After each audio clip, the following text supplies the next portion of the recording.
Bonjour à tous, merci de vous être connectés pour ce mardi d'Esti Tanzanie. Donc moi je suis Amandine du service commercial et aujourd'hui donc c'est Anaïs, notre chef de production sur l'Afrique et les îles qui va vous présenter la destination Tanzanie. Yes, je vais essayer de vous faire voyager un petit peu. Alors, du coup, la Tanzanie, donc, comme c'était écrit, c'est une terre à deux contrastes. On va commencer par la présentation générale du pays, donc la situation, les points forts, pour qui et quand partir en Tanzanie, les incontournables de la destination avec les différentes étapes, la Tanzanie chez Wandia pour vous présenter un peu notre prog, et après, toutes les informations bonnes à savoir avant de partir. Alors la Tanzanie, elle se situe donc en Afrique, sur la côte est du continent, au bord de l'océan Indien. Elle est frontalière avec le Kenya au nord, le Mozambique au sud, et l'Ouganda, le Rwanda, le Burundi, le Congo et la Zambie à l'ouest. Alors en termes de qualité, cette destination, elle a beaucoup de choses à nous offrir. Déjà, elle comporte 14 parcs nationaux, ce qui est beaucoup en Afrique, des paysages uniques et variés. C'est une nature qui est inégalée. Ça peut aller de la savane avec les plaines du Serengeti, au cratère du Ngorongoro, jusqu'au marécage du Selous, et même les plages de sable blanc de Zanzibar. En Tanzanie, on a aussi ce qu'on appelle le sommet de l'Afrique, c'est le mont Kilimandjaro. On a une prod maintenant qui est dédiée là-dessus. C'est un peu pour les sportifs, pour ceux qui veulent faire l'ascension du sommet de l'Afrique. C'est très particulier parce qu'il faut s'entraîner avant d'y aller. On ne décide pas d'aller au Kilimandjaro sur un coup de tête, mais c'est une expérience à vivre au moins une fois dans sa vie. En Tanzanie, on a donc une faune terrestre et marine qui est très riche. On a les Big Five qui sont présents en Tanzanie. On a tous les animaux de la savane, de façon générale. Et Zanzibar, c'est aussi un lieu très privilégié pour la plongée, parce que l'océan Indien regorge de beaucoup d'animaux. Il y a aussi donc toute une zone balnéaire avec Zanzibar, aussi nommée l'île aux épices. En Tanzanie, il y a une identité culturelle qui est très particulière parce qu'il y a plus de 120 tribus dans le pays qui vivent très bien ensemble, dont la tribu des Maasai. Alors les Maasai, on peut même les voir dans les lodges. En fait, on en voit un là sur la photo. C'est une tribu de guerriers. Donc ils font aussi la sécurité dans les lodges.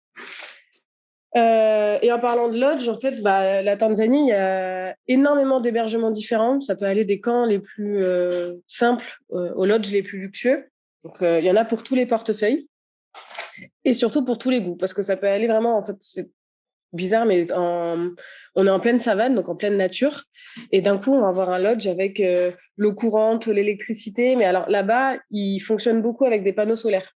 Donc, c'est une destination qui est très éco-friendly. Pour ça. Et surtout, la population locale, elle est très chaleureuse et accueillante.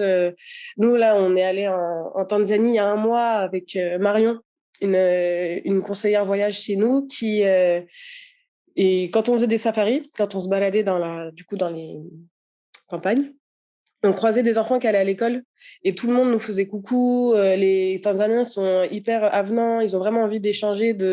Ils sont très curieux aussi de notre culture, ils ont envie d'échanger aussi par rapport à leur culture. Donc ça, c'est hyper intéressant de pouvoir rencontrer des gens sur place. Ensuite, en termes de trucs et astuces sur la destination, alors la Tanzanie, à la base, donc la Tanzanie continentale, à la base, ça s'appelait Tanganyika, c'est l'ancien nom du pays. Et c'est devenu Tanzanie suite à l'unification de Tanganyika et Zanzibar. Donc, on a pris la première syllabe de Tanganyika et la première syllabe de Zanzibar pour en faire un seul pays dans les années 80. Alors, si demain vous vous rendez en Tanzanie, dans la valise, quelle que soit la saison, il faut avoir un anti-moustique sur soi. C'est préférable parce qu'il y en a pas mal là-bas. Il faut aussi avoir des lunettes de soleil. Même si des fois c'est très nuageux, en fait, avec la réverbération du soleil, c'est mieux d'avoir des lunettes de soleil sur soi. Et surtout, l'incontournable, c'est d'avoir un appareil photo de qualité. Bon, moi, je l'ai fait avec mon iPhone. Ça allait très bien aussi. Mais si vous pouvez avoir un appareil photo de qualité, c'est encore mieux pour prendre des photos mémorables de la Desti. Ensuite, dans la valise, ce que je conseille aussi si on part pendant un safari, c'est de privilégier les vêtements neutres. pour se fondre un peu dans le paysage, donc kaki, beige, blanc, pour aller avec tout ce qu'il y a autour de nous, pour pas être vêtu de rose, bleu, jaune, vert, des couleurs trop flash au milieu de la savane. En termes de conduite, la conduite se fait à droite, donc c'est à l'inverse de chez nous. On déconseille fortement les autotours. En fait, on en propose, nous, par exemple, chez Worldia, on n'en propose pas dans notre production pour plusieurs raisons, parce que les panneaux c'est très mal indiqué. Donc, si on ne connaît pas, on peut vite se perdre. Les distances, c'est très différent des distances européennes, parce qu'il y a pas d'autoroute. Il y a très peu de routes goudronnées. C'est plus des pistes. Donc, vaut mieux être accompagné d'un chauffeur guide. Et puis, en plus, en général, les chauffeurs guides connaissent très, très bien leur destination. Donc, c'est plus intéressant d'avoir un guide avec soi qui va pouvoir partager toutes les connaissances qu'il a sur la destination, plutôt que partir faire un autotour comme on peut faire en Namibie, par exemple. Aussi, un autre petit conseil, il est préférable de retirer de la monnaie à l'aéroport si on veut avoir du liquide sur soi, parce qu'après, en fait, il y a très peu d'endroits pour retirer de l'argent. Vous vous doutez bien qu'au milieu de la savane, il y a très peu de distributeurs de billets. Après, à chaque fois que vous irez dans un restaurant ou dans un magasin, vous pouvez payer par carte, hein, c'est très facile. Là-bas, c'est développé, surtout les zones touristiques, forcément. On peut payer par carte et on peut aussi négocier les tarifs en dollars. Pendant le safari, on fera beaucoup de routes sur les pistes. Donc, il faut faire attention avec les enfants en bas âge, parce que des fois, d'un parc à l'autre, il peut y avoir 4 heures de route. Bon, il y a beaucoup de paysages à voir. Vraiment, les 4 heures de route, on ne les voit pas forcément passer, mais avec un enfant en bas âge, ça peut être embêtant. Donc, je préfère le souligner. Ensuite, donc, comme je disais, pour acheter des souvenirs, il faut aller je conseille de se rendre à l'African Gallery. C'est entre Karatu et Mtowambu, c'est 2 villages au nord du pays. C'est hyper joli, c'est très porté sur l'artisanat local. Il peut y avoir, ça peut aller du tableau, ça peut être des figurines, des sculptures d'animaux, des choses comme ça. Et en fait, les Tanzaniens les taillent devant nous, donc on les voit faire. Donc c'était hyper intéressant de se balader là-bas. Et ensuite, pour les pourboires, il est de coutume de donner un pourboire au chauffeur guide à la fin du safari, mais il vaut mieux le mettre dans une enveloppe fermée et lui donner directement à la fin. Et pareil, dans les lodges, à chaque fois qu'on quitte un lodge, il est aussi de coutume de mettre un petit pourboire il y a des petites boîtes qui sont faites à l'effigie pour les pourboires des locaux. On a juste à mettre un petit pourboire dans la boîte. Pour qui et pour quand pour qui? Donc, c'est pour des couples. On a beaucoup de clients qui vont là-bas pour leur lune de miel. Ça peut aussi être, comme je disais, pour les sportifs qui aiment les grands espaces ou les sensations fortes. Donc, pour les clients qui veulent faire l'ascension du Kilimandjaro, par exemple. Pour les amoureux de la faune africaine, évidemment, parce que en fait, que ce soit dans les parcs du Nord ou les parcs du Sud, on peut voir tous les animaux de la savane. On peut voir les lions, donc les lions, les rhinos, les éléphants, les buffles, les girafes, les zèbres, les gazelles, plusieurs types de gazelles d'ailleurs. On peut voir des hyènes, on a vu des licaons, des crocodiles, les hippos. Bref, tous les animaux de la savane sont présents en Tanzanie. Et ça peut aussi être intéressant pour les familles. Donc, juste les prévenir, comme je disais, qu'on peut faire des longues distances en voiture. Mais une fois que normalement, les clients, quand ils se rendent en Tanzanie, sont au courant que pendant un safari, c'est pas forcément de tout repos. Ou après, sinon, on peut aussi adapter les itinéraires. S'il y a une famille avec des enfants en bas âge qui veulent absolument aller en Tanzanie, on peut aussi adapter l'itinéraire. Ça, c'est faisable. Et pour quand? Alors, en Tanzanie, le climat est agréable toute l'année. Mais il y a quand même des saisons privilégiées. Donc, en Afrique, de façon générale, en Afrique de l'Est, il y a 2 saisons. La saison sèche, de mai à octobre. Donc, c'est le meilleur moment pour visiter le pays. Surtout début de la saison sèche, parce que c'est juste après la saison des pluies, qui est de novembre à avril, donc en ce moment, par exemple. Parce que l'herbe est verte. Et en fait, en Afrique, tout se fait en fonction de l'eau. Au début de la saison sèche, les animaux vont quitter les plaines du Serengeti pour remonter vers le Masai Mara. C'est ce qu'on appelle la grande migration. Et les premiers à partir, ce sont les zèbres, puis les gnous, puis les gazelles.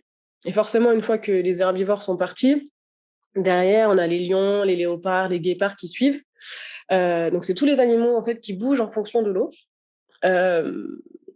Donc, il vaut mieux y aller. Moi, je préférerais y aller de mai à juin, au tout début. Et c'est en juin, juillet, août que les animaux font la migration. Et pour les safaris, donc voilà, la meilleure période, c'est de mai à août, comme je disais. Et pour les vacances à la plage à Zanzibar, ça sera plutôt de juin à octobre. Alors, c'est la saison la plus touristique, donc c'est la plus chère en termes de prix. Mais c'est vraiment la saison la plus agréable. Ensuite, les incontournables de la Tanzanie. Alors, en arrivant dans les parcs du nord de la Tanzanie, on atterrit à l'aéroport de Kilimandjaro. Et la première ville et la dernière ville qu'on va visiter, c'est Arusha. C'est la porte d'entrée des parcs du Nord. Alors, quand on arrive à Kilimandjaro, des fois, les clients veulent directement aller faire des safaris. Moi, je conseille quand même de passer une nuit à Arusha. Parce qu'en fait, après au moins 10 heures de vol, c'est quand même bien de se poser un petit peu. Et puis après, une fois qu'ils sont en safari, c'est quand même assez intense. Donc, vaut mieux faire une petite pause à Arusha et repartir le lendemain, surtout en plus en fonction des heures d'arrivée, en fonction des vols qu'ils ont, en fonction des heures d'arrivée sur place. Des fois, c'est mieux de faire une nuit à Arusha parce qu'il y a quand même assez de distance entre Arusha et le Serengeti, par exemple, ou Ngorongoro. Comme je disais, c'est la dernière ville comme on les connaît avant les parcs nationaux du Nord. C'est une des villes les plus cosmopolites du pays.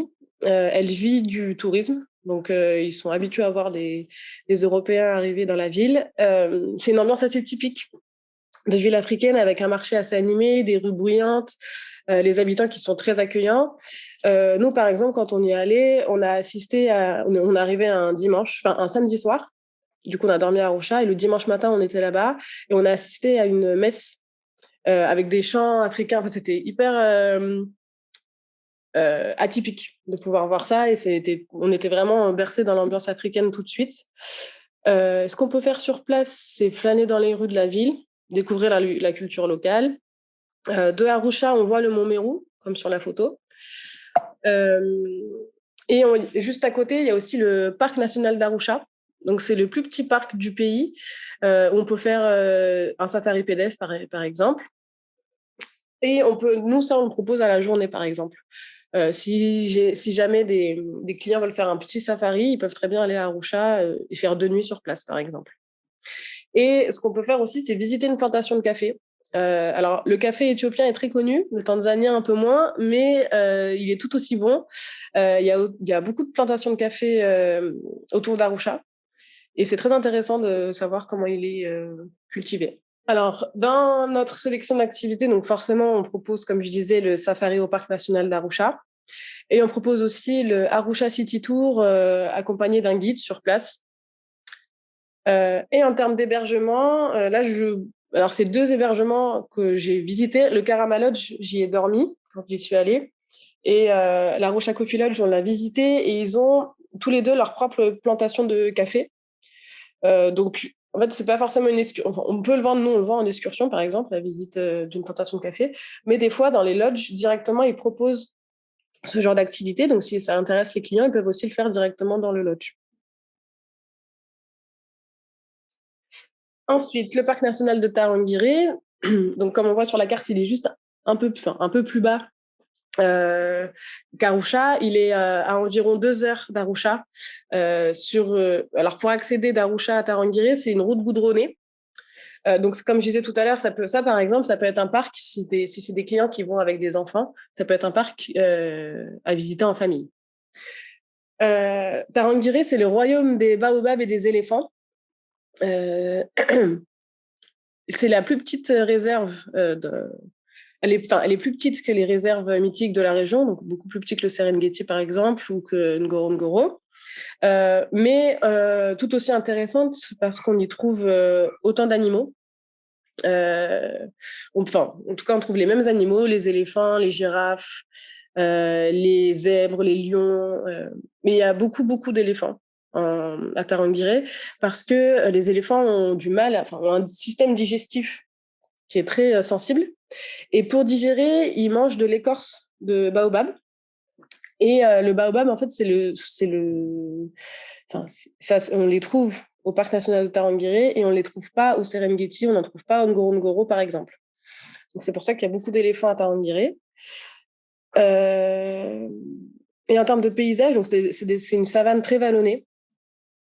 Et les routes là-bas à l'intérieur du parc pour faire les safaris, c'est comme sur la photo, c'est des pistes. Donc, pour moi, le parc national du Tarangire, c'est un excellent choix pour les safaris courts, pour faire 1 ou 2 nuits sur place, parce que c'est pas très loin d'Arusha, parce que c'est facilement accessible par la route, et aussi pour les petits budgets, parce que les taxes, alors, dans chaque parc national en Tanzanie, on a des taxes d'entrée qu'on paye à la journée et qui sont différentes en fonction des parcs. Et la taxe du Tarangire est une de celles qui coûte le moins cher dans le pays. En termes d'activité, donc pareil, on propose forcément un safari en 4x4 accompagné d'un chauffeur guide. Et on propose aussi les safaris pédestres dans le parc du Tarangire, toujours accompagné d'un guide. De toute façon, en Tanzanie, on ne fait jamais un safari seul. Il faut toujours être accompagné de quelqu'un. Et le safari pédestre se fait vraiment dans une zone délimitée pour pas rencontrer d'animaux trop dangereux ou pour pas déranger les animaux qui sont dans leur espace naturel. En termes d'hébergement, là on propose le Simba Lodge et le Tarangire Treetops. Le Simba Lodge, j'y ai dormi. Là où on voit la fille, en fait c'est très sympa parce que les éléphants passent juste devant. On est vraiment au milieu de la savane. Donc nos voisins sont des animaux sauvages. Et à côté, le Tarangire, alors comme sur la photo, en fait, les maisons sont dans les arbres. Les maisons sont faites autour des baobabs. Donc c'est plutôt atypique de pouvoir dormir dans des lodges de ce type. Ensuite, le parc national du lac Manyara. Alors ça, c'est dans la vallée du Rift. La vallée du Rift, c'est là où prend la source du Nil. Donc on a tout autour du lac, il y a beaucoup de crocodiles du Nil. Et pareil, en fait, en fonction de la saison, il y a plus ou moins d'eau. Donc saison sèche, là, la photo qu'on a ici, c'est pendant la saison sèche, parce que on voit un peu que le lac est retiré. Et pendant la saison des pluies, forcément, il y a beaucoup plus d'eau. Là, ici, on propose une nuit ou une journée sur place parce que le lac, c'est intéressant de pouvoir voir des animaux, mais il est vraiment petit. C'est un parc incontournable pour les amateurs de primates et d'oiseaux. La particularité, c'est qu'il y a très peu de félins au bord du lac. Mais c'est très intéressant parce qu'il y a quand même pas mal de girafes, de zèbres, il y a beaucoup d'herbivores et de flamants roses. Donc, en termes de paysage, donc c'est plutôt entre forêt, savane et du coup les eaux alcalines du lac. Et c'est à 1h30 d'Arusha en voiture. Donc, pour les activités, ce qu'on propose, c'est donc forcément un safari à la journée et un safari de nuit parce qu'au bord du lac, donc comme je disais tout à l'heure, en Afrique, tout se fait autour de l'eau. Et c'est très intéressant de voir les animaux, comment ils vivent la nuit.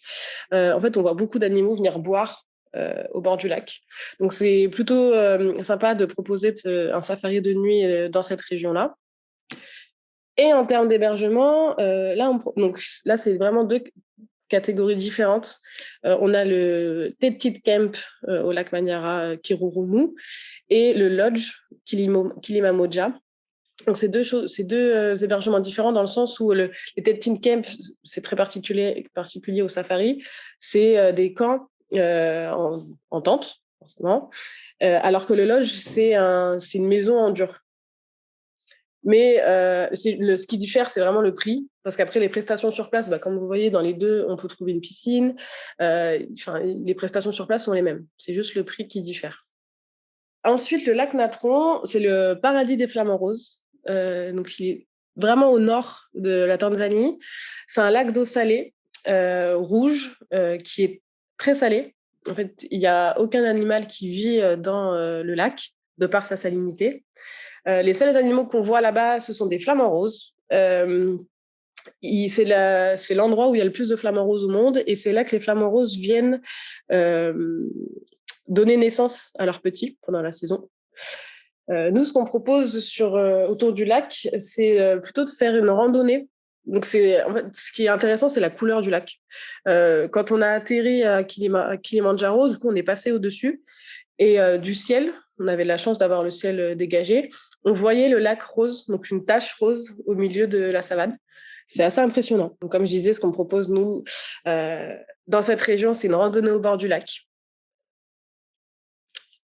Ensuite, Karatou, donc sur la route des safaris, on l'appelle un peu le Safari Junction parce que à Karatou, c'est un village qui est situé entre le parc national Manyara, entre le lac Eyasi et le cratère du Ngorongoro. Donc c'est un peu un incontournable pour passer dans la région. Sur place, on peut y découvrir la culture tanzanienne, donc du célèbre marché aux plats traditionnels jusqu'aux objets d'art faits à la main. Alors Karatou, c'est aussi une ville qui est touristique de par sa situation.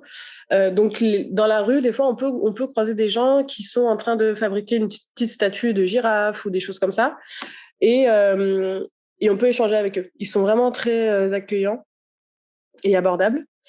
Si je peux vous donner un petit conseil, parce qu'en général, quand on va en Tanzanie, c'est plutôt le budget qui peut freiner certains clients. Je conseille de faire dormir les clients à Karatou et d'aller faire le safari au cratère du Ngorongoro parce que c'est vraiment à 30 minutes, enfin c'est vraiment à côté. Et à chaque fois qu'on rentre au Ngorongoro, donc il y a d'abord la zone de conservation et après le cratère. Et quand on rentre dans la zone de conservation, on a une taxe. Et quand on rentre au cratère, on a une autre taxe. Donc ça double les taxes. Alors que si on dort à Karatou, bah forcément c'est une ville où on ne paye pas de taxes. Donc moi, ce que je conseille, c'est de dormir à Karatou, d'entrer dans la zone de conservation, puis le cratère pour faire le safari et à la journée et ressortir le soir et dormir à Karatou. Comme ça, on paye qu'une seule entrée à la journée plutôt que deux si on dormait sur place. En termes d'activité, alors Karatou et Mtowambu sont deux villages qui sont juste à côté, dans la même région. Et les deux sont très touristiques. Enfin, touristique. C'est très développé au niveau touristique parce que, de par leur emplacement, c'est une route où les touristes passent pour aller dans les parcs. Nous, on propose une visite à vélo à Mtowambu, c'est un petit village, avec des explications sur la vie locale, ou la visite du village à pied, où on rencontre pareil des commerçants. On peut même voir, comme là on voit sur la photo, des bergers avec leurs animaux, etc.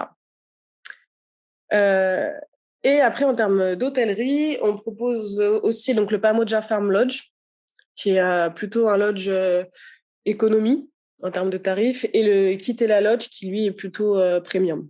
Pour le cratère du Ngorongoro, c'est la plus grande caldeira du monde.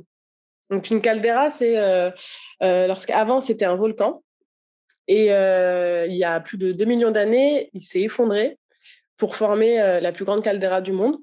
Donc on peut le voir là avec les parois tout autour du cratère. Donc c'est ce qui reste du volcan. Et du coup, à l'intérieur, la terre est très fertile, ce qui fait qu'il y a beaucoup d'animaux qui vont à l'intérieur. C'est une zone de conservation qui est classée au patrimoine mondial de l'UNESCO, avec une concentration d'animaux assez impressionnante et avec une densité élevée de prédateurs. Donc quand je dis prédateurs, là j'ai mis entre parenthèses les lions, mais ça peut être aussi les guépards et les léopards. Et la particularité de ce parc, c'est qu'il n'y a pas de girafe à l'intérieur, parce que pour pouvoir rentrer dans le cratère, forcément, il faut pouvoir monter les parois et les descendre. Et les girafes, de par leur physique, ne peuvent pas le faire. Et pourtant, c'est bien dommage, parce que la girafe, c'est l'emblème de la Tanzanie. On en voit partout dans le pays. Ils sont tous fans de girafes. Donc, c'est vraiment l'emblème de la destination. Mais on n'en trouve pas au cratère. Et en termes d'accessibilité, donc comme je disais, c'est à 30 minutes de Karatou. C'est possible de dormir. Alors, il y a plusieurs choses. Il y a la zone de conservation du cratère et il y a le cratère en lui-même.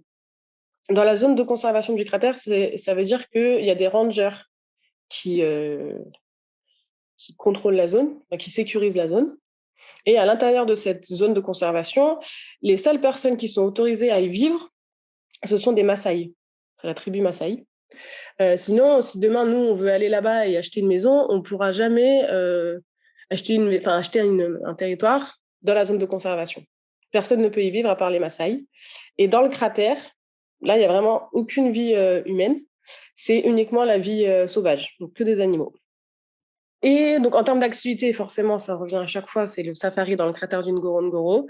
C'est impressionnant, c'est des paysages très différents. Pour avoir fait vraiment un safari à Tarangire, à Ngorongoro, même au Serengeti, le Ngorongoro, c'est impressionnant de par les parois qui sont tout autour de nous et les grandes plaines. Donc, on peut voir des animaux à perte de vue de par les plaines, mais on est quand même entouré des parois du cratère.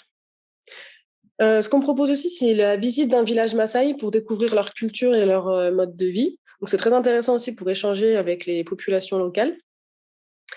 Et en termes d'hébergement, là, j'ai mis du coup le Ngorongoro Koshi Lodge, qui n'est pas dans le cratère, qui est dans la zone de conservation. Et du coup, on a vu sur les parois du cratère. Et à côté, j'ai mis le Neptune Ngorongoro, qui lui se trouve entre Karatou et la zone de conservation. Donc, c'est le dernier hôtel, enfin, dernier lodge avant d'entrer dans la zone de conservation. Et lui, c'est plutôt un lodge premium. Et il y a beaucoup, beaucoup de Français qui vont dans ce lodge. Et ensuite, c'est enfin le parc du Serengeti, donc sur les terres du Roi Lion. Donc ça, c'est le plus mythique des parcs de la Tanzanie, qui est aussi classé au patrimoine mondial de l'UNESCO. Dans ce parc, moi, je conseille plutôt de faire au moins 2 ou 3 nuits, voire plus, parce qu'en fait, il est tellement immense que d'un point à l'autre, on voit pas du tout la même chose en termes de paysage, parce que les animaux restent les animaux. Mais pour avoir passé 10 jours là-bas, on se lasse pas de faire un safari. Même si c'est le 30e zèbre qu'on voit dans la journée, on est toujours autant émerveillé, on a toujours autant envie de prendre des photos. Ce parc-là, il est plutôt adapté pour les longs safaris, mais pas pour les petits budgets. Pour plusieurs raisons, parce que alors pour rentrer au Serengeti, en termes de taxes, c'est la taxe la plus chère des parcs du Nord. Et comme je disais, c'est une taxe à la journée. Donc plus on reste longtemps sur place, plus on paye de taxes, ce qui peut des fois doubler le prix du séjour sur place. Et c'est aussi cher par rapport aux hébergements. Parce qu'en fait, là, le Serengeti, en termes de taille, il fait 14 000 km². C'est énorme. Et on est vraiment au milieu de la savane, comme on peut voir sur la photo. Mais les lodges proposent, comme je disais, de l'eau, de l'électricité, la nourriture. Et donc, forcément, ça coûte cher d'amener toutes ces prestations sur place. Donc, ça a un prix. Mais des fois, mais vraiment, ça vaut le coup. Et ensuite, en termes d'accessibilité, alors, le Serengeti, il est après le Ngorongoro. Donc, pour aller au Serengeti par la voie, par la route, il faut passer par le Ngorongoro. Donc, il faut rentrer dans la zone de conservation du Ngorongoro et monter au Serengeti. Donc, c'est pour ça que nous, sur notre plateforme, sur le Ngorongoro, on a 3 taxes. On a la taxe de la zone de conservation, la taxe du cratère et la taxe de transit. Donc, c'est dans la zone de conservation. Donc, c'est juste pour traverser la zone de conservation pour aller au Serengeti. Plus après, la taxe pour rentrer dans le parc du Serengeti. Donc, dit comme ça fait beaucoup de taxes. Mais en fait, c'est le gouvernement tanzanien qui a mis ça en place. Et il y en a aussi au Kenya pour pouvoir protéger les espaces. Parce qu'il y a beaucoup de braconnage en Afrique. Et en mettant des taxes comme ça, du coup, ça empêche le braconnage. Ça permet de rémunérer les rangers qui, eux, du coup, sécurisent toutes les zones et protègent les animaux dans leur environnement naturel. Ensuite, en termes d'activité, donc on a pareil, encore une fois, le safari au parc national du Serengeti. Mais là, c'est encore très différent, comme je disais, de Tarangire, du lac Manyara ou du Ngorongoro, parce que les paysages sont différents. Et on propose aussi le safari en montgolfière. Donc, je vous ai mis le prix en dessous, c'est cher. Mais pour l'avoir fait, ça vaut le coup. C'est au lever du soleil, le matin. Ça, c'est une photo qu'on a prise sur place. parce qu'il y a 2 montgolfières qui volent en même temps. C'est au lever du soleil, la savane est calme, on n'entend pas les bruits des voitures, c'est vraiment paisible. Et en fait, on monte et en fait, on voit toute la savane. On voit les animaux en bas qui sont en train on voit les zèbres, les gnous, les autruches qui bougent. C'est vraiment une expérience à faire sur place. Et en termes d'hôtel, donc on a le Pioneer Camp, donc c'est aussi un tented camp, comme je disais tout à l'heure. Et on propose aussi le Four Seasons au Serengeti. Donc ça, c'est pour les plus les budgets les plus élevés. Mais les deux hébergements sont très bien et très différents. Le Serengeti, qui est du coup tout en long, propose des hébergements au nord, au sud ou même au milieu du parc. Alors, l'archipel de Zanzibar, là, on quitte toute la partie safari du nord du pays pour aller sur l'île et ses belles plages de sable blanc.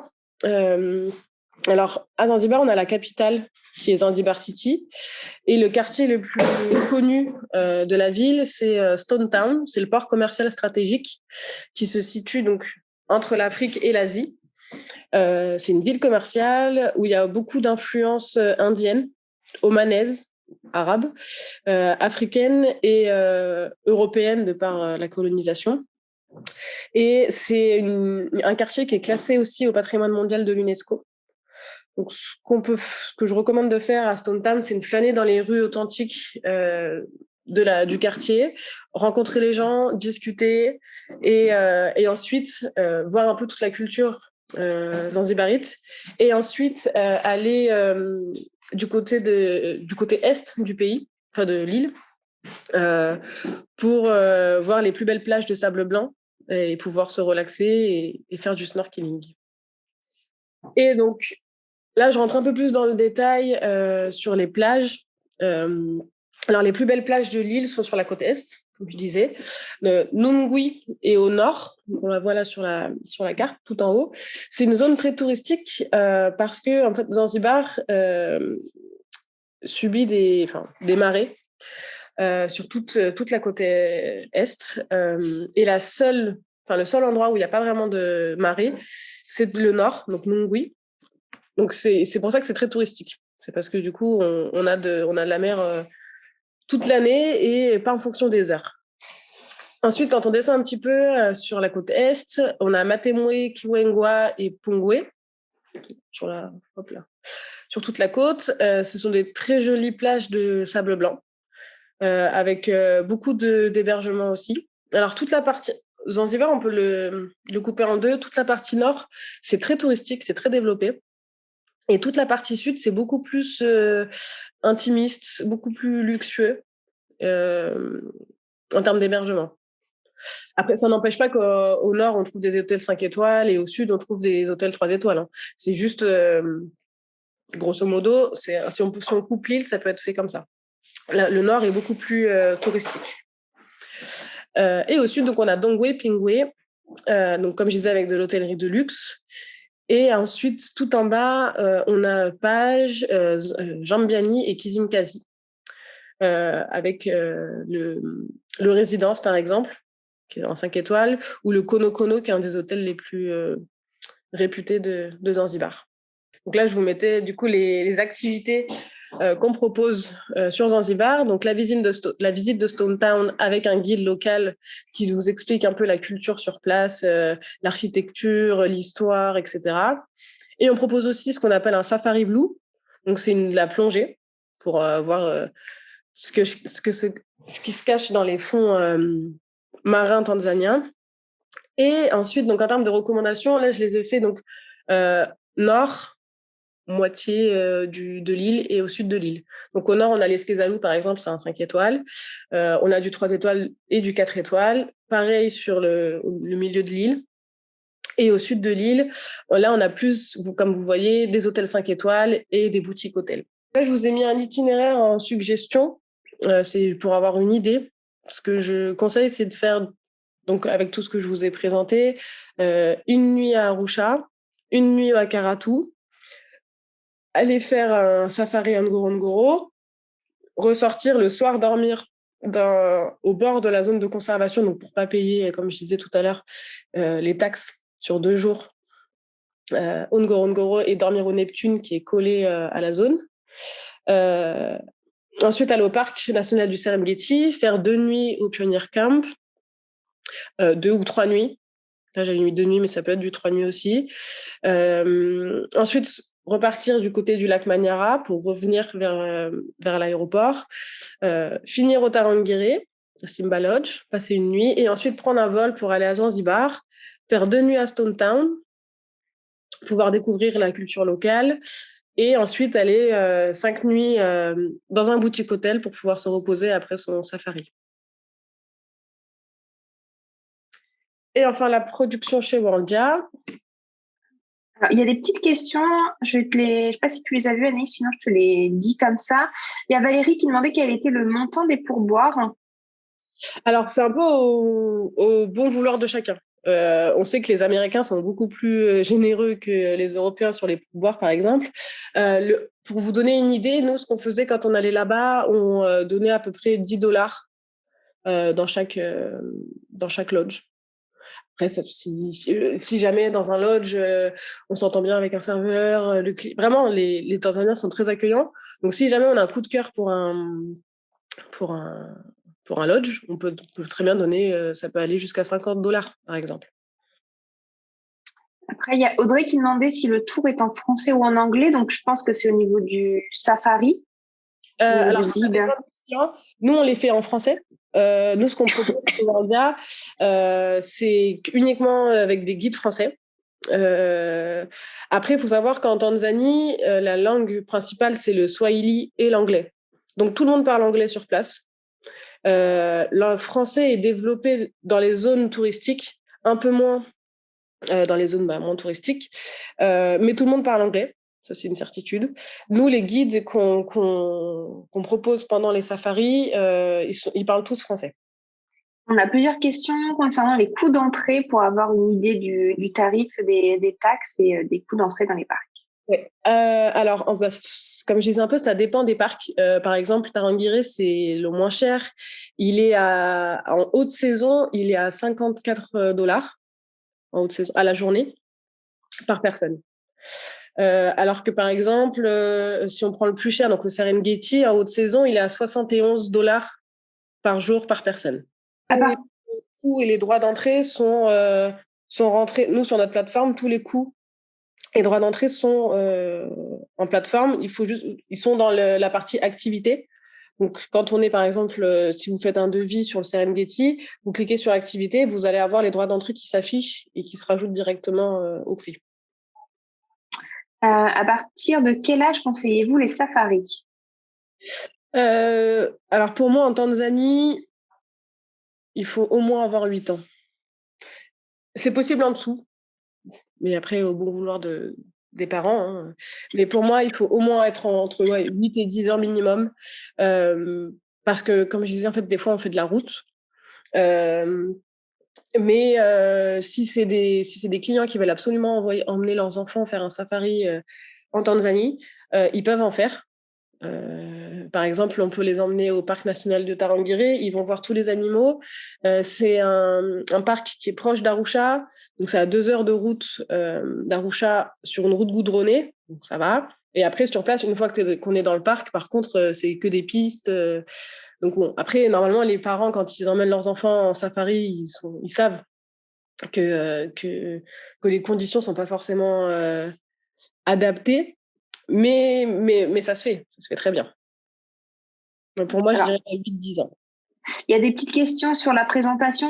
On vous l'enverra si vous avez besoin. Vous pouvez nous faire un petit mail à sales@worldia.com et on vous enverra le support. Et également, après, elle sera en replay sur notre chaîne YouTube. Parce que je peux pas repasser sur toutes les slides puisqu'il faut qu'on termine la présentation après.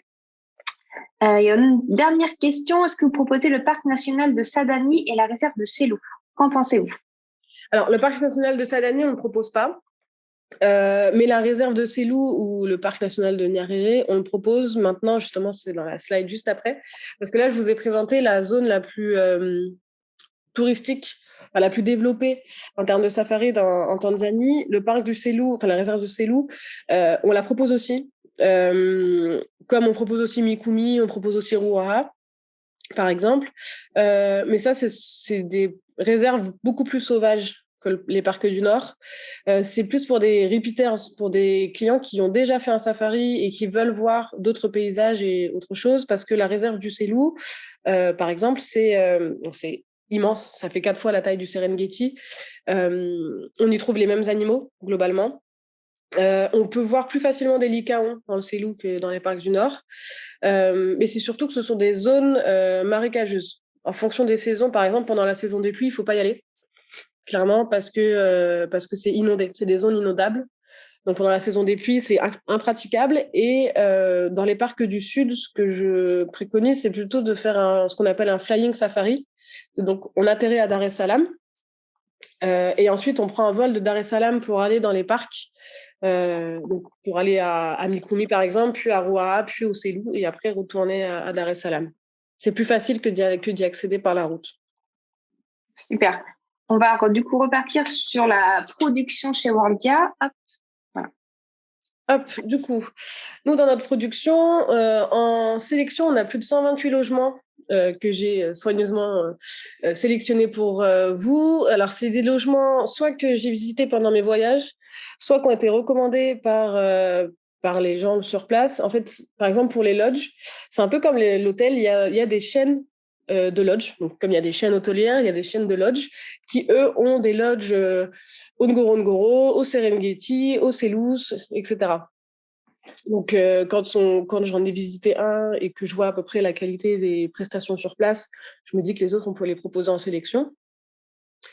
On a un panel de logements qui est très varié, donc ça peut aller du boutique hôtel, par exemple sur Zanzibar, aux lodges. Alors, les lodges, de façon générale, c'est des boutiques hôtels parce qu'il y a pas de lodge de plus de 40 chambres. Ou alors sinon, c'est que c'est vraiment très, très, très, très grand. Sauf le Four Seasons, mais bon, le Four Seasons, c'est du nom. On a aussi une large variété d'activités collectifs ou privatifs. Alors, les safaris sont plutôt en privatif parce qu'on a le 4x4 avec. À chaque fois qu'on part dans les parcs, les safaris sont inclus. Donc, par exemple, si on se fait comme l'itinéraire précédent, avec les lodges inclus, là, comme je disais, les safaris à la journée sont inclus. Ce qu'il faut rajouter, c'est les taxes pour rentrer dans les parcs. Parce que ça, c'est quelque chose en plus. Mais une fois qu'on prend le chauffeur guide et qu'on réserve le lodge, les safaris sont inclus à l'intérieur. On ne paye pas un safari en plus. Ce qu'on paye en plus, c'est si on veut faire le safari en montgolfière, par exemple, ça, c'est une prestation en plus parce que c'est fait par quelqu'un d'autre. Mais sinon, c'est le chauffeur guide qui suit les clients de A à Z, qui, lui, fait les safaris à la journée. Donc, on travaille avec des partenaires professionnels et passionnés qui sont sur place. On a un DMC qui est sur place, avec qui on travaille depuis des années et avec qui on n'a aucun problème. Sur la plateforme, on propose 15 itinéraires pour inspirer les clients. Et on a aussi une expertise et des conseils sur la destination, donc des programmes qui sont adaptables, donc en fonction des itinéraires. Et on a aussi des experts chez Worldia. Là, par exemple, le voyage dont je vous parle, que j'ai fait en Tanzanie, j'y suis allée avec une conseillère voyage qui est aussi chez Worldia. Donc, quand vous appelez chez nous, les conseillères sur l'Afrique connaissent très bien les destinations. Donc, elles pourront vous conseiller si jamais vous avez des questions ou quoi que ce soit. Et du coup, la prod, en termes de prod chez Worldia, on a découpé la Tanzanie en 4 régions. Donc, les parcs du Nord que je viens de vous présenter, l'archipel de Zanzibar. On a aussi le mont Kilimandjaro pour les plus courageux et les plus sportifs. On propose l'ascension du mont Kilimandjaro par 3 routes. La route de Machamé, c'est la route la plus populaire. La route de Lemosho et la route de Doumboué. Ça, c'est l'une des plus challenging, c'est les plus sportifs. Et on propose aussi, donc, comme je disais précédemment, les parcs du Sud. Donc, on a le parc national de Mikumi, Ruaha et la réserve du Selous. Et on les propose plus pour soit des flying safaris, donc on prend les avions à chaque fois entre chaque parc, soit on peut le faire par la route si jamais c'est des clients qui veulent faire 2 ou 3 nuits à Mikumi, par exemple. Ils font une arrivée à Dar es Salaam, ils vont à Mikumi et après ils repartent à Zanzibar, par exemple. s'ils veulent. Et en termes d'itinéraire, coup de cœur, donc parmi les 15 templates qu'on a sur le site, là, j'en ai sélectionné 5. Le premier, c'est ce que j'appelle un peu le Tanzanie complet. C'est surtout pour les clients qui viennent pour la première fois en Tanzanie. Donc, c'est un 15 jours. En termes d'étapes, ils font Arusha, puis Karatu, Ngorongoro, Serengeti, le lac Manyara, le parc de Tarangire. Ils retournent sur l'aéroport du Kilimandjaro. Ils prennent un vol pour Zanzibar. Et là, ils font Stone Town et Zanzibar Sud, donc la partie la plus intimiste de l'île.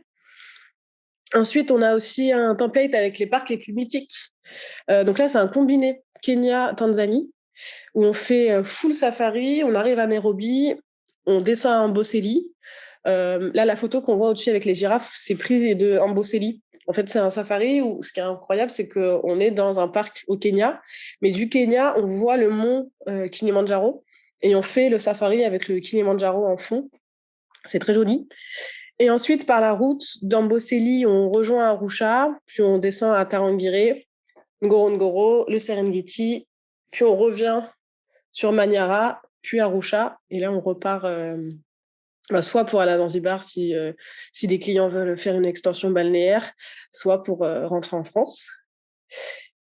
Ensuite, on a aussi un safari dans les parcs du Nord, donc ça c'est en 9 jours. C'est pareil, c'est uniquement safari. On fait tous les parcs du Nord en prenant son temps parce qu'on en a on a un autre template qui s'appelle aussi 100% safari, mais qui est beaucoup plus rapide. Donc ça, c'est plus pour prendre son temps, pour pouvoir se poser, profiter vraiment et rencontrer aussi les populations locales et pas seulement faire du safari. On a aussi un autre itinéraire où c'est le Zanzibar authentique. Donc là, on fait 2 nuits à Stone Town et ensuite on va à côté du Zanzibar Nord pour pouvoir ensuite rejoindre Mafia Island, etc. pour faire du snorkeling. Et enfin, on a aussi un combiné Oman et Zanzibar. Alors là, c'est de par l'histoire des deux pays. En fait, Zanzibar, ça a été une île qui a souffert, qui a été témoin de l'esclavage africain entre l'Afrique et le Moyen-Orient. Les esclaves passaient par ici. En fait, il y avait 2 zones. Au Sénégal, il y a l'île de Gorée à l'ouest, où les esclaves quittaient l'île pour rejoindre l'Occident, donc soit les États-Unis, soit l'Europe. Et il y avait à l'est, du coup, Zanzibar, avec les esclaves qui quittaient l'île pour rejoindre le Moyen-Orient. Et on voit encore aujourd'hui à Zanzibar, en termes d'architecture et d'histoire, que c'est très, très implanté dans l'île et que je trouvais ça intéressant de faire un combiné entre Oman et Zanzibar. Ensuite, en termes de formalité, donc forcément pour aller en Tanzanie, il faut avoir un passeport en cours de validité. Il faut aussi faire un visa électronique. Alors, on peut le faire sur place, mais je préconise et je recommande fortement de le faire avant de partir. C'est très simple sur Internet. On le reçoit Moi, quand je l'ai fait, je l'ai reçu en 2-3 jours. Donc, c'est très rapide et ça coûte $50. Il faut aussi avoir un certificat de vaccination complet ou un test PCR négatif de moins de 72 heures. Il faut aussi être vacciné contre la fièvre jaune. Ça, c'est obligatoire. À l'entrée du pays, ils demandent le petit carnet jaune pour certifier qu'on est bien vacciné. Et aussi, il est recommandé d'avoir un traitement antipaludéen et un vaccin contre l'hépatite et la typhoïde. Ça, c'est des recommandations. C'est pas obligatoire. Le vaccin contre la fièvre jaune est obligatoire et les 3 autres ne le sont pas. Mais c'est très recommandé quand même. Et ensuite, surtout si on va dans les parcs du Sud. Et ensuite, en termes de vie pratique, il y a 1 heure de décalage horaire avec la France en été et 2 heures en hiver. La durée de vol pour accéder au Kilimandjaro, c'est environ 10 heures. Après, ça dépend des compagnies aériennes et des escales. Au départ de Paris, par exemple, on a Qatar pour les budgets les plus élevés. On a Ethiopian, Kenyan Airways et Air France. Les 3 aéroports principaux du pays sont du coup Dar es Salaam pour tous les parcs du Sud. En termes de tarifs, c'est le moins cher parce que c'est la zone la moins touristique entre les 3 aéroports. Au nord, on a le Kilimandjaro. Donc, c'est l'aéroport pour accéder à tous les parcs du Nord que je vous ai présentés. Et ensuite, il y a l'aéroport de Zanzibar. Et la monnaie locale, c'est le shilling tanzanien.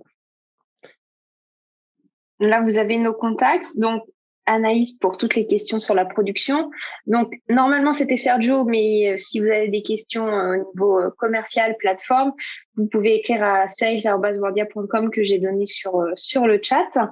On va finir quelques questions-réponses et puis après, on vous a préparé un petit quiz sur la destination. Alors, qu'est-ce qu'il y a eu comme question? Il y a eu 4 dernières questions. Comment proposer Mikumi, Rawa et Selous? Je ne les trouve pas sur la plateforme. Ils sont rajoutés là, ils sont en train d'être faits. C'est en cours. Pour Zanzibar uniquement, fièvre jaune obligatoire si pas de safari sur le continent. Alors, en fait, le vaccin contre la fièvre jaune, il vous demande, quand on rentre sur le territoire, il demande le visa, le vaccin contre la fièvre jaune et le passeport.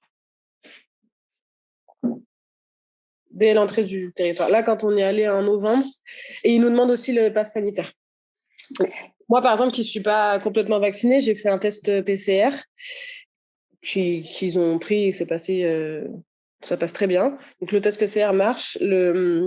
Il faut forcément le passeport et le passeport, le petit passeport jaune, le petit livret jaune pour la fièvre jaune. Il y a plusieurs questions sur la fièvre jaune. Peut-être que sur MAE, effectivement, c'est indiqué en recommandé. Là, Anaïs est partie il n'y a pas longtemps, on lui a demandé. Moi, à titre personnel, je suis partie l'année dernière également, on me l'a demandé. Donc, c'est peut-être aléatoire et c'est peut-être mieux de dire aux clients de le faire quand même pour pas avoir de soucis. Même si sur Quai d'Orsay ou MAE, c'est marqué conseillé, on a 2 expériences qui font que nous, on nous l'a demandé. Donc, ce serait dommage de passer à côté d'un séjour à cause de ça. Faites-vous les démarches pour le visa électronique? Alors, nous, directement, non. Mais on met le lien. En fait, c'est très simple. Les clients peuvent le faire tout seuls. Hein. On vous donne le lien. C'est un site gouvernemental tanzanien sur lequel on doit s'enregistrer, donner ses dates de voyage. C'est vraiment des informations très classiques. Nous, on les fait pas, mais les clients peuvent les faire tout seuls. C'est vraiment très, très simple à faire. Après, C'est faire sur place. C'est juste que ça prend plus de temps. Et s'il y a du monde à l'aéroport, du coup, les clients perdent du temps pour le faire. Du temps alors que c'est facile de le faire sur Internet. Faites-vous des ascensions organisées au Kilimandjaro? Oui, justement. Alors, ça va arriver en plateforme. C'est les 3 routes dont je parlais tout à l'heure. On fait des ascensions au Kilimandjaro, donc par 3 routes différentes. Il faut juste que les clients, de toute façon, les clients, quand ils demandent ça, en général, ils se sont renseignés avant. Il faut vraiment avoir un entraînement particulier parce que le Kilimandjaro est quand même à 6000 mètres de hauteur. Donc, pour la respiration, il faut quand même avoir une condition physique assez développée. Moi, pour l'avoir fait, je suis montée à 3000 mètres sur le Kilimandjaro quand j'y suis allée. Et je sentais déjà qu'au niveau de la respiration, c'était différent. Donc, pour moi, pour y aller, il faut vraiment informer les clients qu'il faut un entraînement particulier, etc. Mais on propose des ascensions. Ils sont encadrés par des guides que j'ai rencontrés quand j'y suis allée, qui sont des locaux, donc qui connaissent, c'est leur terrain de jeu, le Kilimandjaro. Ils connaissent très bien la région. Ils ont tout un équipement qui est donné pour l'ascension. Avant de partir, on envoie toute une liste d'équipements que le client doit avoir avec lui pour pouvoir monter. Et on a aussi des bouteilles à oxygène. Donc les guides qui accompagnent les clients ont les bouteilles à oxygène pour tout le groupe en fonction du niveau sur lequel ils sont montés. Et on a une question sur les villages Maasai. S'agit-il de reconstitution? Non, c'est des locaux. Alors, figurez-vous que moi aussi, en fait, je me posais la question quand j'y suis allée. J'avais pas peur, mais j'appréhendais un petit peu en me disant, est-ce que c'est pas un attrape-touriste? Est-ce que c'est pas fake? Et en fait, alors je me suis peut-être fait avoir, hein, mais vraiment, pas du tout. ils sont très différents, ils parlent pas la même langue que nous, ils sont habillés avec leurs vêtements, ils sont vraiment dans leur culture. Et enfin, vous verrez, si vous y allez, si vous avez l'occasion d'y aller, c'est vraiment un choc de culture, c'est très différent, c'est hyper intéressant de voir leur façon de vivre, leur, enfin, tout ce qui est leur mode de vie, la façon dont ils vivent. En fait, il y a 120 tribus en Tanzanie et ils ont tous leurs particularités. Donc les Maasai, par exemple, c'est des guerriers euh, et des euh, et des bergers. Ils ont leurs animaux, ils ont leurs moutons, leurs vaches, etc. Et ils gardent les animaux, donc leur bétail. Ils les protègent forcément des lions, des léopards, des guépards, tout autour. Et en fait, les 120 tribus vivent tous très bien ensemble et ils font du troc entre eux. Donc, par exemple, il y a donc les Maasai qui sont des guerriers et des bergers qui vont vendre leurs animaux, enfin vendre, qui vont échanger leurs animaux à une autre tribu qui, eux, sont des forgerons. Donc, eux, en fait, ils font fondre, ils récupèrent des objets, ils les font fondre et ils fabriquent soit des flèches pour les chasseurs, soit des cuillères, des choses comme ça. Et en fait, du coup, ils échangent des choses entre eux. Et en tout cas pour nous, c'était fou de pouvoir voir ça en 2022, il y a encore des gens qui font du troc et qui vivent de cette façon-là. Donc non, vraiment, moi, j'ai pas du tout senti ça comme un attrape-touriste.